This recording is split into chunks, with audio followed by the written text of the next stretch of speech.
नौकरी खत्म कर दें, प्राइवेट कर दें? बिल्कुल कर देना चाहिए, कोई ज़रूरत ही नहीं है। सरकारी नौकरी की ज़रूरत क्या है? लोग अपना टैलेंट के हिसाब से आएँ, काम करें। भाई टैलेंट के हिसाब से अगर कोई भी देखिए, कोई भी विदेश में जैसे अमेरिका है, इंग्लैंड है, वो लोग आगे क्यों हैं? क्योंकि वहाँ पर गवर्नमेंट नाम की चीज़ नहीं है, वहाँ पर आप टैलेंट नाम की चीज़ है। रोजगार ही मायने नहीं रखता इंसान के लिए, एक रोजगार ही सिर्फ नहीं है। अगर पैसा ही हो, यहाँ पर गुंडागर्दी हो तो पैसा करेगा क्या? तो गुंडाइयों लोगों की सफाइयाँ बहुत हुई है, लकड़ी के जगह पे गैस की भी व्यवस्था मिली है। नमस्कार, चौथा स्तंभ यूपी न्यूज का चुनावी यात्रा पहुंच चुका है। अयोध्या के जो नया घाट है वहां पर हम लोग मौजूद हैं और एक बार हम अपने कैमरा पर्सन से कहेंगे कि इधर का जो एरिया है उसको दिखाएं। यह वही घाट है जहां पर करीब 9 लाख दीप जलाए गए थे और विश्व रिकॉर्ड भी बना था। योगी जी आए थे, मुख्यमंत्री। पूरी तरीके से ये नया घाट बनाया गया है। आप जहां जहां आपकी नज़र जाएगी आप देखेंगे पूरा माहौल एक तरीके से कह सकते हैं चकाचक माहौल है यहाँ पर। और हम आपको दिखाएंगे कैमरा पर्सन, यहाँ से ये सरयू जो नदी है उसको मोड़ के ये पानी यहाँ लाया गया है और इसकी सुंदरता को एक तरीके से कह सकते हैं कि यह 4 चांद लगा रहा है। और साथ ही साथ यहाँ जो श्रद्धालु हैं लोग बता रहे हैं कि रात में काफ़ी भीड़ जुटती है और तरह तरह के यहाँ आयोजन किए जाते हैं। तो हम कोशिश करेंगे कि यहाँ के कुछ लोगों से बात करें, जो भी मिल जाए उनसे हम बात करें और जानेंगे कि यहाँ का जो चुनावी माहौल है किस प्रकार का है। मैं अयोध्या इस रामपैड़ी पे ही रहता हूँ, सामने मकान है, सुनील मिश्रा नाम हुआ हमारा। क्या माहौल है अयोध्या का इस बार चुनाव में? चुनाव में अच्छा है, ठीक है। ऐसे में भाजपा की सरकार बननी चाहिए। क्या काम कर दिए भाजपा सरकार बननी चाहिए? रोजगार तो मिल नहीं रहा लोगों को। रोजगार नहीं मिल रही, एक रोजगार ही मायने नहीं रखता इंसान के लिए, एक रोजगार ही सिर्फ नहीं है। अगर पैसा ही हो, यहाँ पर गुंडागर्दी हो तो पैसा करेगा क्या? तो गुंडाइयों लोगों की सफाइयाँ बहुत हुई है, लकड़ी के जगह पे गैस की भी व्यवस्था मिली है, बहुत अनेक तरह से व्यवस्था मिली है भाजपा के आने के बाद से। कई जगह हमने बात किया, जैसे मैंने हनुमानगढ़ी पे मैं कवरेज किया हूँ, बात किया हूँ जी। तो वहाँ दुकानदार काफी नाराज हैं, उनकी दुकानों को कह रहे हैं तोड़ा जा रहा है, मुआवजा नहीं मिल रहा है। तो अब बताया जाए कि अगर हम कहीं स्थिर होकर के धंधा कर रहे हैं, अगर वहाँ पर अगर हमको हटाया जा रहा है तो नाराज़गी हमें होगी ही होगी। तो नाराज़गी की जगह पर जो नाराज़गी है वो तो उस नाराज़गी को बताया ही जाएगा, लेकिन फिर भी जो काम हुआ है उसको भी बताया जाएगा। अच्छा, लोग बता रहे हैं कि इस बार समाजवादी का जो प्रत्याशी है पवन पांडे करके वो टक्कर दे रहे हैं यहाँ से, और विधायक जी काम कुछ किए नहीं है यहाँ। इसके बारे में हमको नॉलेज उतना नहीं बताएंगे, लेकिन भाजपा के समर्थन में और समाजवादी पार्टी के दोनों के समर्थन में लोग हैं। अब दोनों को टक्कर चल रही है, अब जिनके निकलने की चांस हो, जिनका लक साथ दे दे वो निकलेंगे। लेकिन बीजेपी यहाँ भारी है आपके कहने के अनुसार? जी है। एक चीज़ और हमें बताइए कि यहाँ का इस बार का प्रमुख मुद्दा क्या होगा? यहाँ के लोग चाहते क्या हैं कि और विकास हो? जैसे हमने देखा घाट वगैरह बन गए हैं, नया घाट है, कीर्तिमान स्थापित होता है दीपक जलाने का, तो और क्या डिमांड है यहाँ के लोगों की? अभी तो सारे पब्लिक के मत के अनुसार से तो मैं कहूँगा नहीं, लेकिन रही बात कि इसके बाद से रोजगार के लिए उन लोग की विचार बननी चाहिए। रोजगार चले, जितने नौजवान लोग खाली जो चल रहे हैं उनके लिए रोजगार चाहिए, इसलिए रोजगार की कमी है। मंदिर बनने से, अभी बना नहीं है, बन रहा है, तो ये रोजगार जो यहाँ छोटा दुकान वगैरह लोग लगाते हैं, कितना लाभ हुआ है, उनके इनकम में कितना बढ़ोतरी हुई है? अभी छोटे दुकान वालों के बारे में कुछ नहीं कहा जा सकता है, लेकिन बनने पर उम्मीद है कि रोजगार बढ़ेगी। कितने परिवार हैं आपके, मतलब घर में कितने लोग रहते हैं यहाँ पर? हाँ, हमारे टोटल 5 फैमिली है, मियाँ बीवी और 3 बच्चे। कमाई दिन का कितना हो जाता है? कैसे घर परिवार चलता है? 250-300 आदमी का दिहाड़ी अपना कैसे भी निकाल लेता है करके, काम करके। दूसरा क्या होगा? संतुष्ट है बीजेपी से? आदमी संतुष्ट तो है। आप व्यक्तिगत बताइए। मैं व्यक्तिगत एवं संतुष्ट हूँ। भैया क्या नाम होगा? अनुभव गुप्ता। अयोध्या के हैं जी। क्या माहौल है अयोध्या? अयोध्या माहौल तो बहुत अच्छा है, बताइए। तो किसके पक्ष में माहौल? हाँ, बीजेपी के पक्ष में है माहौल। बम बम है बीजेपी का? बिल्कुल। काहे क्या काम कर दिए? मंदिर को लेकर है या क्या विकास का मुद्दा? नहीं, देखिए क्या है ना कि विकास का मतलब ये नहीं कि मंदिर बन गए तो विकास हो। मंदिर तो बनेगा, उसके साथ साथ भी और भी प्रोजेक्ट इस पर लॉन्च हुए हैं। और जैसे कि अब जैसे अभी एक आई है 251 फीट की मूर्ति आई है भगवान राम की, वो भी बनेगा। फिर जब पर्यटक आएंगे, देखिए आप यहाँ पर कितनी भीड़ है, यहाँ पर कितनी भीड़ है। नहीं, इससे आने वाले 5 साल पहले यहाँ कोई आता ही नहीं था, इतनी टाइम आपको कोई मिलता नहीं, सिर्फ त्योहारों पर लोग मिलते हैं यहाँ पर। और नहीं तो अब यहाँ आए, देखिए छोटे छोटे दुकानदार अपना लगाए हैं, कम 10, 5, 20, 50 बिक्री हो रही है। ये रोजगार नहीं, ये भी तो रोजगार में आता है ना। इस सरकार में लोग कहते हैं कि सरकारी नौकरियां नहीं मिली हैं, तो कैसे कहाँ अच्छा हो रहा है कुछ? देखिए सरकारी नौकरी, अब लोग को रोजगार को सरकारी नौकरी समझ लेते हैं कि अगर सरकारी नौकरी मिल गई तो वही रोजगार है। तो क्या सरकारी नौकरी खत्म कर दें, प्राइवेट कर दें? बिल्कुल कर देना चाहिए, कोई ज़रूरत ही नहीं है। सरकारी नौकरी की ज़रूरत क्या है? लोग अपना टैलेंट के हिसाब से आएँ, काम करें।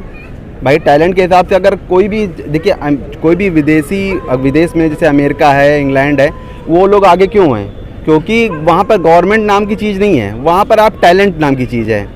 चाहे जिस जाति धर्म से हो, लेकिन टैलेंट होना ज़रूरी है। मान लीजिए अगर गवर्नमेंट नौकरी पे अगर कोई भी व्यक्ति जाता है और टैलेंट नहीं है और पहुंच जाता है, तो उसके सामने जब 10 लोग जाते हैं काम लेकर, तो उसका हाथ पैर कांपने लगता है, वो काम नहीं कर पाता। मोदी जी तो बेच ही तो रहे हैं सारी सरकारी। बेच नहीं रहे, कन्वर्टेड है, और नए तो बेच रहे हैं। कौन सी चीज़ बेच देंगे? बेच के लेके आखिर बेचेंगे किसको? भाई कोई बाहर की कंपनी को क्यों बेच रहे हैं? वो तो दे रहे हैं कि आप देखिए, अभी यहाँ पर कोई भी आप सफाई भी कर्मचारी भी होता है, उसको प्राइवेटाइजेशन कराता है, क्योंकि गवर्नमेंट के लोग हैं कि अगर उनको सफाई कर्मचारी भी रखाता है तो वो अपने नीचे वालों को दे देते हैं। मतलब कि अगर 20,000 रुपये तनख्वाह खुद ले रहे हैं तो 10,000 देकर वो खुद एक जने को रख लेते हैं कि आप जाके सफाई करो, हम तनख्वाह लेंगे तो आधी आपको दे देंगे। जब ऐसे करने से फ़ायदा क्या है? इससे जगह आप, सीधी बात है कि किसी को रखते हैं तो प्राइवेटाइजेशन इसलिए ज़रूरी है कि साफ़ सफाई है और काम एकदम ईमानदारी से होता है। आप कोई भी चीज़ लेंगे तो आप प्राइवेट ही, जैसे स्कूल में लोग बच्चे पढ़ाते हैं तो प्राइवेट स्कूल में पढ़ाते हैं। क्यों पढ़ाते हैं? क्योंकि वहाँ पर अच्छी पढ़ाई होती है। सरकारी में भी उससे ज़्यादा तनख्वाह रहती है टीचर की, लेकिन वहाँ पढ़ाई नहीं होती है। तो ऐसे तो सरकारी नौकरियां खत्म हो जाएंगी। जो प्राइवेट है, जैसे लोग कहते हैं अंबानी अडानी आ रहे हैं, सारी कंपनियां जा रही हैं, तो एक दिन टीचर भी ऐसे ही हो जाएगा प्राइवेट। सही कह रहे आप। अंबानी अडानी के लोग जब बात करते हैं बहुत अच्छा लगता है। अच्छा ये बताइए, कोरोना काल में सबसे ज़्यादा फंड किसने दिया?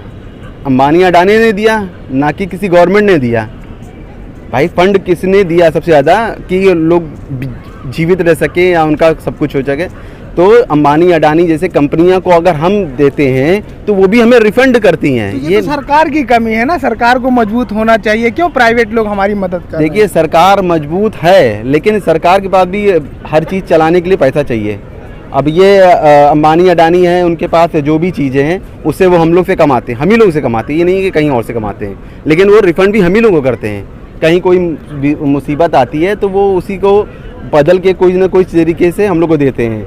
ये नहीं है कि रख ले रहे हैं, दे नहीं रहे हैं। अभी रिलायंस बंद कर दिया जाए तो कितने लोग बेरोजगार हो जाएंगे? बहुत लोग बेरोजगार हो जाएंगे। सरकारी कंपनियों से ज़्यादा लोग रिलायंस पे भरोसा करते हैं। मंदिर निर्माण होने से अयोध्या में जो पर्यटन है वो कितना बढ़ा है? बहुत बड़ा है, और आने वाले समय में देख, जब तक मंदिर बनेगी तो फिर 1 लाख पर लोग की यहाँ पर भीड़ रहेगी।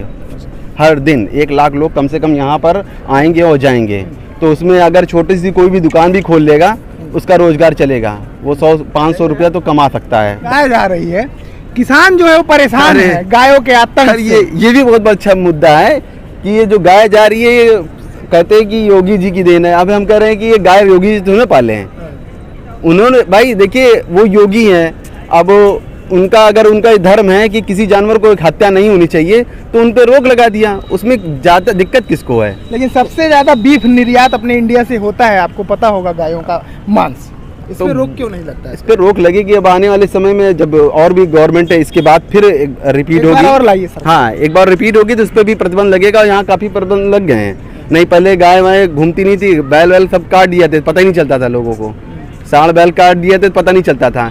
जब बेचारे वो आज से 50 साल पहले वो काम आते थे लोगों के, किसानों के काम आते। अब वही किसान कह रहे हैं कि हमें ये बैल परेशान करते हैं।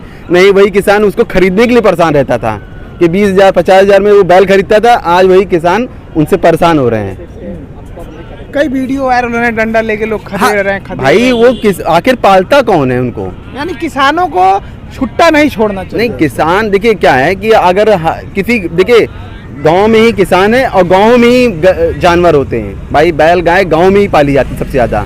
तो अब वहीं के लोग छोड़ते हैं और उन्हीं के लोग किसान, तो वो उनको बोलना चाहिए ना कि भाई क्यों छोड़ते हो? मान लो कि आपके यहाँ 4 लड़के, एक लड़का नाकारा हो जाए तो क्या उसको छोड़ दोगे, मार डालोगे? फिर से एक सवाल आता है कि एक तरफ तो सरकार तकनीक को बढ़ावा दे रही है कि ठीक है तकनीक को बढ़ाया जाए, एक तरफ कह रही है कि अपने बैल को गाय को रखो, तो ट्रैक्टर आ गया आज के ज़माने में, बैलों से खेती कहाँ हो पाएगी? तो कहाँ तक संभव है कि इन जानवरों को जिनका इस्तेमाल नहीं उनको रखा जाए? तो देखिए इतना तो आदमी कर ही सकता है कि बैल और जो सांड हैं उनको, अब भाई आपके यहाँ 4 लड़के, मैं बता रहा हूँ 4 लड़के, एक लड़का अगर नहीं काम करके उसको खिलाना पिलाना बंद कर दोगे, खिलाओगे ना, 2 रोटी कम ही दोगे लेकिन खिलाओगे, इसको नहीं कि घर से बाहर निकाल दोगे। तो उसी तरीके भी सांड हैं, बैल हैं, ये आपके घर के जानवर हैं। आज नहीं तो 50 साल पहले आपके यहाँ के वो काम आते थे। किसानों की जिम्मेदारी है कुल मिला भाई के। किसान की भी जिम्मेदारी है, जो लोग पालते हैं उनकी भी बहुत जिम्मेदारी बनती है। हर जगह सरकार नहीं घूमेगी कि लेकर बैल सांड उठाए, और उसके लिए भी गौशाला खोले हैं, ये नहीं कि खोला नहीं गया। भाई उन्होंने अपनी कोशिश करी, गौशाला खोला, लेकिन अब लोग छोड़ देते हैं, वही ले जाके गौशाला में जमा कर दे, 200-400 रुपया 500 रुपया दे दे तो नहीं ठीक बनेगा भाई, कहीं ना कहीं फ़ायदा ही मिलेगा। लेकिन अब अच्छा नहीं लगता है कि बैल साड़ घूमते रहते हैं, हमें भी नहीं अच्छा लगता है। विपक्ष का आरोप भी है कि भाई ये तो योगी जी को संभालना चाहिए। देखिए विपक्ष तो आरोप लगाते रहते हैं, विपक्ष राम मंदिर पे भी आरोप लगा रहा है कि अच्छा, राम मंदिर से एक चीज याद आ गया कि आरोप लगे थे बड़े लंबे चौड़े कि मंदिर ट्रस्ट जो है वो जमीनों को अधिक कीमत पे बेच रहा है, कई घोटाले भी सामने आ रहे हैं। जी ऐसा कुछ नहीं है, सिर्फ एक ये था कि उनको एक जगह चाहिए थी, कि जगह का मतलब ये कि इलेक्शन के पहले एक जगह चाहिए थी कि यहाँ पर हम कोई आरोप लगा सकें। देखिए जब कुछ होता नहीं है तो अब देखिए अब कोई नहीं आरोप लगा रहा, क्योंकि जानते हो सत्य सत्य होता है, सत्य चाहे इतना चिल्ला चिल्ला क्या बोलेंगे, सत्य निकल के सामने आता है। अब कोई कुछ नहीं बोल रहा क्योंकि उसकी बात ही नहीं, क्योंकि था ही नहीं कुछ, वो सिर्फ हवा में बात थी कि कोई तरीके माहौल बना लिया है कि हिंदू को तोड़ दिया जाए, और कोई बात नहीं थी। हिंदू को तोड़ के कोई तरीके सरकार बने कि हिंदू में भी 2 भाग हो जाए, 3 भाग हो जाए, लोगों के मन में। देखिए कोई चीज़ अगर आप बताएंगे कि ये ऐसे हैं तो आदमी थोड़ा बहुत शक करने लगता है, उसी की वजह से था, और कोई चीज़ नहीं है इसके अंदर। हिंदुत्व कायम रहना चाहिए, बिल्कुल रहना चाहिए। मतदान होगा, नहीं मतदान तो विकास पे होगा, लेकिन हिंदू जब तक एक नहीं होगा तब तक विकास भी नहीं होगा, ये गारंटी है। अगर हिंदू एक ना होता तो ये मंदिर का फैसला आज ना आता, अभी भी हम लोग अधूरे होते।